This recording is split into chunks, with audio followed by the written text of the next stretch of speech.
os voy a ser muy sinceros. Ahora mismo no sé muy bien cómo deciros esto para que no apaguéis el despertador y os quedéis dormido y paséis del Gran Premio de Australia. Porque entiendo que para algunos de vosotros esto de levantaros a las 5 de la mañana para ver el panorama que parece que va a haber con Aston Martin, al menos en estas primeras carreras, e incluso también para Carlos Sainz en el Williams, pues se haga un poquito cuesta arriba. Me gustaría, ya digo, que la situación fuera distinta y me gustaría mandar aquí un mensaje de ánimo y empezar con las palabras de Honda y que todo va a ir bien, pero no quiero vender esa moto porque no es así, no sería honesto con vosotros, no queremos jugar con vuestra ilusión y ahora mismo lo que hay que hacer es un poco lo que dicen cuando hay un accidente de avión, ¿no? O cuando vas a tener... cuando entras en un avión y te hacen toda la charla de seguridad y te dicen, oye, si vemos que nos estamos cayendo, reclínate, agáchate la cabeza y reacciona al grito de brace, brace, que es agarraos, agarraos. Pues es un poco eso, yo creo, lo que está pasando ahora mismo en Aston Martin. Me gustaría decir otra palabra, pero creo que lo que tienen encima es una pequeña pesadilla que ojalá dure poco, de la que ojalá se despierten pronto, pero lo que hay en Aston es una pequeña crisis y una pesadilla de cara a un Gran Premio de Australia que pinta feo. Pinta muy, muy feo. Un Gran Premio de Australia que pinta ahora mismo tan feo que la prensa italiana, Franco Núñez, de Motorsport Italia, que creo que es una persona reputada porque es, por ejemplo, quien ha llevado una de las voces cantantes y liderazgos de la información sobre la relación de compresión del equipo Mercedes y toda la trama que se formó allí, pues Franco Núñez lo que dice es que el equipo Aston Martin llegó a plantearse no ir a Australia, invocar que por fuerza mayor no iban a correr, que la cosa no ha llegado a ese punto y que ahora mismo lo que van a hacer es un rodaje muy limitado. Y de eso va a ir esta sección, va a ir simplemente de leer y analizar lo que se ha dicho en Italia, contaros lo que nosotros sabemos en Soy Motor respecto a esa información de Italia y qué dicen también otros medios, y con toda esa coctelera intentar arrojar un poquito de luz a una situación que, sea como fuere, simplemente estar hablando de ello ya es una pequeña pesadilla y ya es muy triste. ¿De dónde viene todo? Pues una vez más, de los problemas de las baterías de Honda y de los problemas de vibraciones que hay, que se están cargando las baterías, básicamente. A ver, en primer lugar, vamos con lo que se dice desde Italia, ¿vale? Lo que dice Franco Núñez, que ya digo, es una fuente fiable, porque al final es una de las personas que está dentro del paddock y ya digo, es alguien que, por ejemplo, llegó la voz cantante con el tema de la relación de compresión. Lo que dice Franco Núñez es que Aston Martin, en un momento dado, esto es un artículo que ha publicado en Motorsport Italia, por la escasez de fiabilidad en el motor y las diferentes piezas del motor y por la escasez de piezas también, sabiendo que, oye, es que vas a romper sí o sí, pues que se planteó no ir al Gran Premio, que se planteó no ir a la carrera de Australia alegando fuerza mayor. Claro, eso es un desastre en muchos sentidos. Es un desastre económicamente hablando, porque los patrocinadores se te van a quejar un montón y puede haber incumplimiento de contrato. Es un desastre en cuanto a prensa, porque la nueva era de Adrian Newey la arranca sin concurrir en la primera carrera, y sobre todo es un desastre contractualmente hablando en tus obligaciones como equipo de Fórmula 1 por el Pacto de la Concordia. ¿Qué es el Pacto de la Concordia? El Pacto de la Concordia es el contrato que une a la FOM, a la FIA y a los 11 equipos.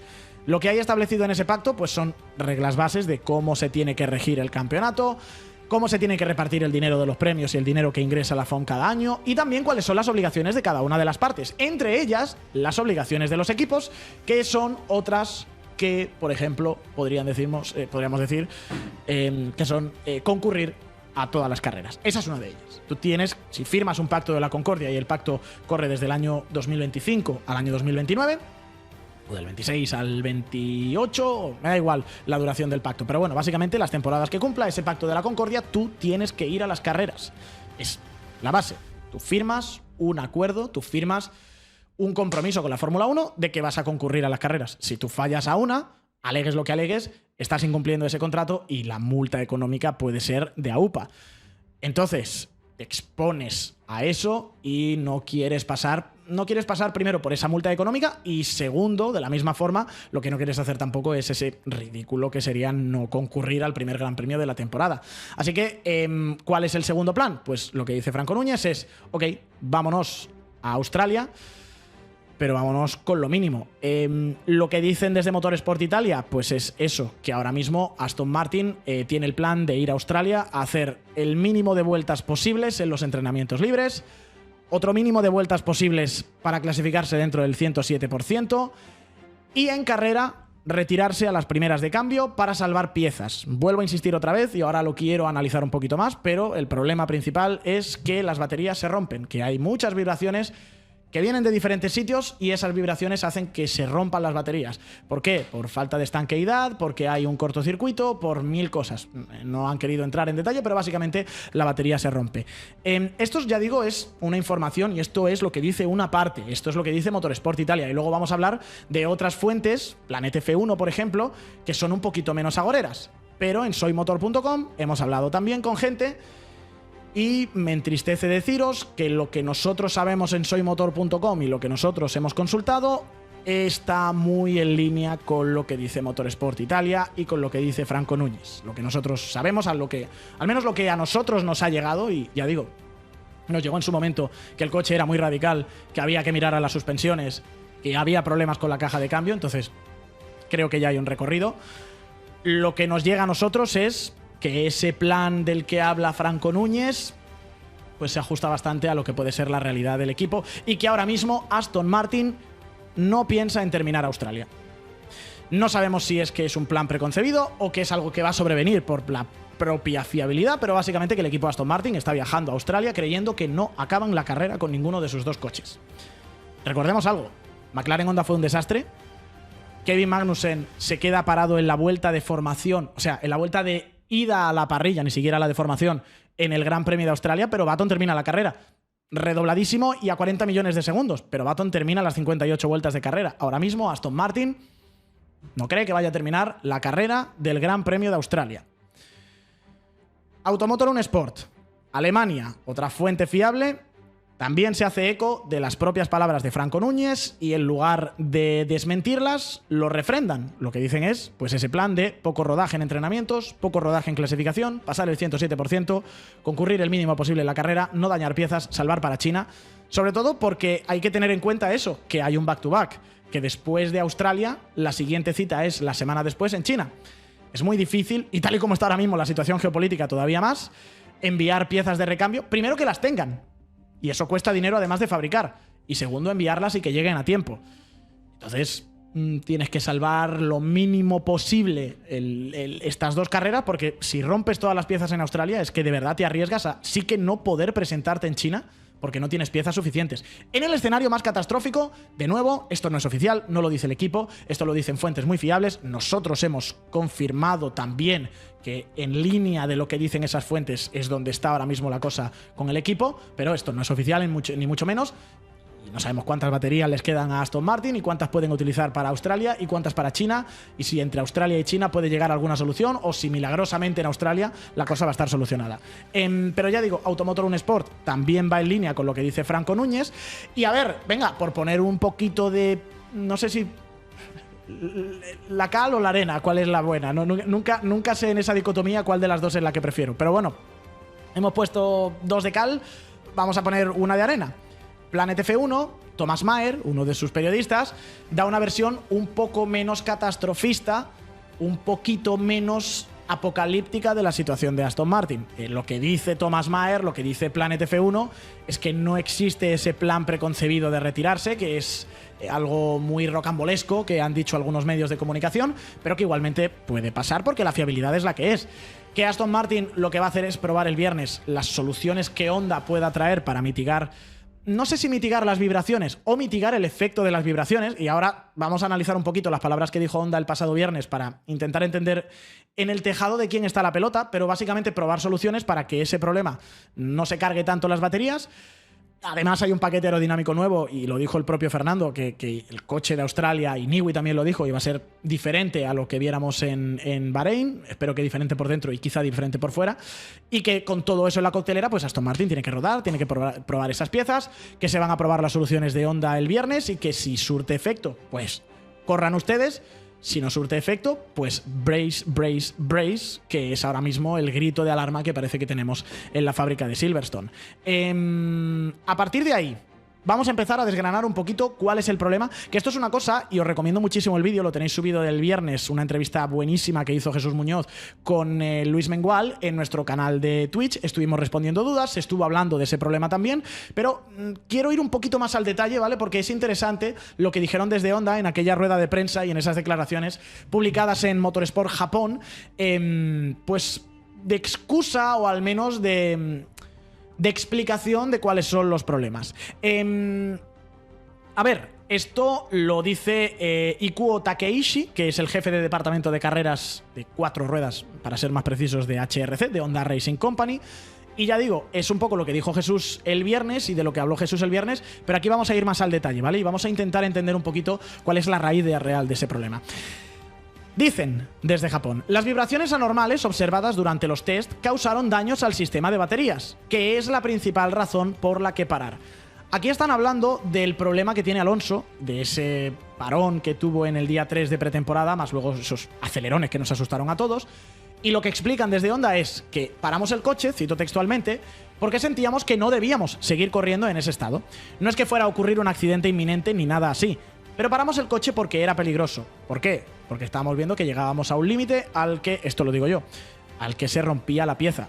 Y no hace falta llegar a ese límite porque sabemos que se rompe la pieza y una batería es carísima. Entonces, antes de romperla, páralo e intentamos salvarla para dar 6 vueltas como hicieron el día siguiente con Lance Stroll. Siguen. La parte de la unidad de potencia está naturalmente investigando la causa y trabajando en contramedidas, mientras que simultáneamente estamos implementando medidas en la parte de chasis. Específicamente, y aquí habla Honda de cómo está intentando remediar esto, estamos usando actualmente la batería de Sakura en un banco de pruebas con el monocasco montado, probando activamente diferentes contramedidas mientras conducimos contramedidas y análisis de vibraciones. Es decir, y esta es una de las acusaciones que hacía Honda a Aston Martin, el no tener un VTT, ¿no? Esa plataforma móvil en la que se puede probar un coche en estrés máximo para pues ver vibraciones, para ver refrigeración, que es el test que hizo Williams cuando no pudo ir a Barcelona, y decían en Honda que Aston no lo tiene, pues es lo que están haciendo ahora. ¿Por qué se está haciendo ahora? ¿Por qué han llegado tan tarde? Bueno, porque el coche llegó ensamblado a Barcelona completo el día antes de salir por primera vez y dar 3 vueltas y pararse. Es que ahora vamos a hablar de ello, pero es que, a ver, se lo han buscado. Se han buscado este problema. Parece que han ido a buscar ese problema. Lo cual, spoiler, a mí me parece que es una cosa buena. Pero eso lo dejo para el final de la sección. Sigo todavía indagando más en las declaraciones de Honda, en esa explicación de qué es lo que está pasando. Las vibraciones causaron daños a la batería, así que no podemos decir si es la propia batería el problema. Podríamos pensarlo como que la batería se agita, se mueve mucho dentro del cuerpo del vehículo. Esencialmente, en el área donde se encuentra fijada la batería, está vibrando. Si esto hubiera estado dentro de lo esperado, creo que habríamos hecho ajustes. Tal y como está ahora, y esto es una frase demoledora, tal y como está ahora, sospecho que nos encontramos ante una situación bastante desafiante. Y siguen. Esto todo es del viernes, pero es que la radiografía es buena. Luego será verdad o mentira, será más o menos honesto y luego habrá que creerse o no a Honda, pero la radiografía que dan es buena. Dice, por ejemplo, si la causa estuviera señalada en algo como la transmisión o el motor, sería mucho más fácil de atacar, sobre todo porque es cuestión de Honda, entonces pueden hacer más trabajo in-house. Sin embargo, sospecho que múltiples componentes están interactuando para generar la vibración. Y por ello, no está claro si arreglar una sola parte lo resolverá, así que no podemos descartar la posibilidad de que esto se prolongue. Dicho esto, y solo en términos de determinación, estoy absolutamente decidido a arreglarlo rápido. La batería vibra, la batería, por esa vibración, o pierde su estanqueidad o se desmonta por algún sitio. Es tan fácil como que se rompa, por ejemplo, la soldadura de una celda y ese efecto en cadena empiece a ir a los demás. O que, como estaba explicando muy bien Luis Mengual, que se rompa esa estanqueidad, que se haga un arco eléctrico y que algo de la batería toque donde no tiene que tocar y ya tengamos problemas. Las vibraciones provocan que eso ocurra. Y esas vibraciones no son solamente, dicen desde Honda, porque el motor Honda pues vibre mucho o esté mal anclado, o porque el ERS vibre mucho.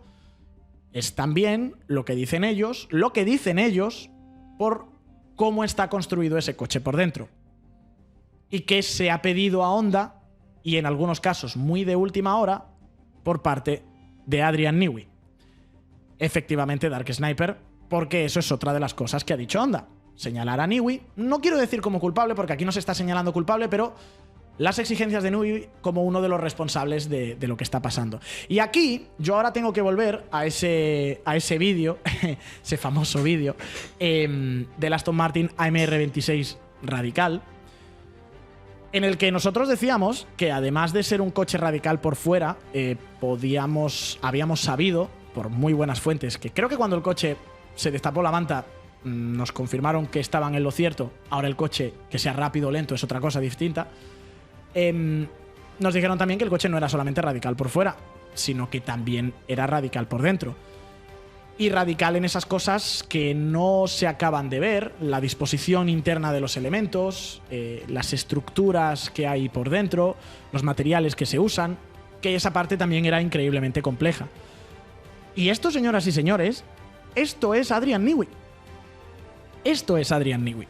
Adrian Newey es un tío que en 2010, por ejemplo, pide meter las baterías del KERS, que esto lo he contado muchas veces, pero es que me parece que es una definición buenísima de quién es este loco. Es un tío que contra toda la fábrica de Red Bull y contra Rob Marshall, que era el director técnico de aquel momento, pide desmontar o dividir las celdas de las baterías del KERS en diferentes unidades para montar parte de ellas en la carcasa del cambio, bajar el centro de gravedad, liberar espacio en otros sitios y que el coche fuera mejor aerodinámicamente hablando. Y tardó meses en que Rob Marshall acabara diciendo, vale tío, venga, por pesado lo vamos a hacer, y se hizo. Y os acordáis de que en 2010 a veces petaron las baterías y a veces petó el alternador y a veces petaron cosas del Red Bull y al final acabó siendo el mejor coche y Newey acabó teniendo razón, pero se las vieron crudas. Pues esto es. Y esto es una cosa que hemos sabido aquí y os hemos dicho a vosotros, que Adrian Newey, en un caso particular, es un tío que ha estado revisando este invierno el cableado de la caja de cambios. Una de muchas cosas que ha revisado. ¿Ha puesto Adrian Newey mucho más estrés del que puede asumir ahora mismo el equipo Aston Martin y Honda? Absolutamente sí. Absolutamente sí. Y ahora estamos viendo cuáles son las consecuencias negativas de ese estrés. Y lo que estaba diciendo antes Dark Sniper en el chat, Honda ha reconocido que Newey a muy última hora pidió un motor muy compacto y esas exigencias tienen un impacto. Y ahora es una cuestión de puro compromiso. Ahora hay una discusión entre Newey, entre Honda, entre Stroll, entre Alonso, entre todos los departamentos técnicos de decir, vale, ¿qué hacemos? ¿Cuánto adaptamos el chasis? ¿Cuánto se tiene que adaptar Honda? ¿Cuánto tiempo lleva una cosa? ¿Cuánto tiempo lleva otra? ¿Cuánto tiempo estamos decididos o estamos dispuestos a perder, a sufrir, a arrastrarnos si hace falta por los circuitos en busca de un bien mayor, que es este concepto que yo confío que se va a hacer? Y esto es una cosa de Adrian Newey. Newey tiene una idea del coche en la cabeza que va a ir evolucionando porque él llegó tarde. Newey confía en que eso se va a hacer. Ahora el equipo tiene que confiar en su plan, pero confiar en el plan de Newey a lo mejor es estar 2-3 carreras sin poder entrar en el 107% o entrando en el 107% y retirándote a la vuelta 5 porque el motor no aguanta y todavía no han llegado las soluciones. De nuevo, en busca de un bien mucho mayor. Rollo secta, casi. Pero con un genio como Adrian Newey a veces tienes que actuar en ese rollo secta. ¿Cuánto tiempo va a pasar? Pues es una de las grandes preguntas. Esos plazos, ¿no?, de los que tenemos tanto miedo porque hemos vivido la época de McLaren Honda 2015 y porque estamos ya un poco, pues, estamos escarmentados de esos años terribles.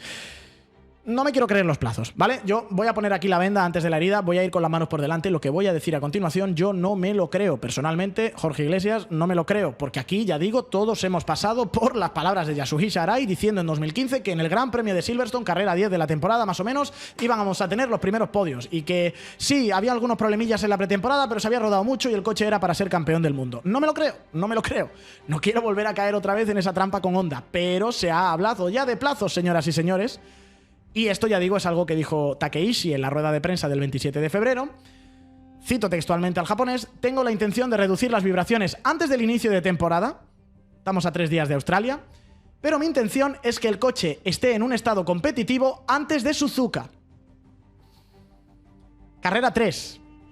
Suzuka carrera 3. En 4 semanas, contando lo que queda de esta, China, la de Madrid de Fórmula E y luego la carrera de Suzuka. 3 semanitas y pico, 4. Tengo la intención de reducir las vibraciones antes del inicio de la temporada, esto lo vamos a ver en Australia, pero mi intención es que el coche esté en un estado competitivo antes de Suzuka. Primero, tengo la intención de reducir las vibraciones. Tiene la intención Honda. Otra cosa es que aquí estemos jugando con las palabras y Honda tenga la intención, y la intención sea decirle a Niwi, oye, ¿me reforzáis esto así para que la batería no vibre? Y Niwi diga, no, me refuerzas tú la batería así porque este esquema de chasis es el bueno. La intención puede estar. A lo mejor la otra parte no recibe. Y segundo, de llevar el coche a un estado competitivo antes de Suzuka. ¿Qué es un estado competitivo? Puede ser desde luchar por una victoria, por un podio, por puntos, o simplemente poder acabar una carrera, que sería el primer estadio competitivo, que el coche pueda terminar las 58 vueltas de Australia. Ya digo, a mí me da mucho miedo cuando habla Honda porque yo tengo la experiencia relativamente y el trauma que todavía no he curado de 2015 con Yasuhisa Arai y con todo lo que ocurrió. Sí que es cierto algo, en un punto en el que tendrían o podrían saltar las alarmas, las fricciones y de nuevo empezar los enfrentamientos entre Honda y ahora Aston Martin, antes en su momento McLaren, hay ya ciertas acusaciones cruzadas, pero lo que dicen, al menos desde la parte de Honda, es todo ok, estamos en el mismo barco, estamos todos remando. Que hablan de buena comunicación entre Honda, Stroll y Newey y del deseo de resolver todo esto como equipo. Y en ese sentido, en esa resolución como equipo, lo que dicen también desde Motorsport Italia y lo que nosotros también podemos saber en soymotor.com es que Aston Martin está brindando ayuda, está de alguna forma creando un comité de crisis para intentar salir de este atolladero cuando antes. Que han mandado a gente a Japón, que están en contacto comunicativamente, pues, constante entre Japón, entre Sakura básicamente y entre Aston Martin, y que Andy Cowell está allí. Y esto es una cosa que ya nos dijo Cristóbal y Antonio desde Bahrein, que Andy Cowell, el que era hasta ahora team principal, el que era gurú de motores de Mercedes, que yo lo siento, tengo que meter aquí el palo. ¿Para qué? O sea, ¿qué decisión fue esa? Si Mike Crack... O sea, si es que no ha habido diferencia entre tener a Mike Crack de jefe de equipo y a Andy Cowell de jefe de equipo, ¿por qué tomaste esa decisión? ¿Por qué no dejaste a Cowell en 2025 libre para, en el momento en el que llegaran los primeros datos? Que también hay que ver cómo llegan desde Japón, porque leí un artículo muy bueno de Gary Anderson en The Race, que fue en su momento director técnico de Jordan, cuando tenían motores Mugen, básicamente Honda. Es que lo que llegaba era lo que llegaba y la comunicación era a veces complicada. Ahora, que cuando se les pintaba la cara a los japoneses, eran los tíos más rápidos en resolver el problema, que yo es un poco también lo que espero.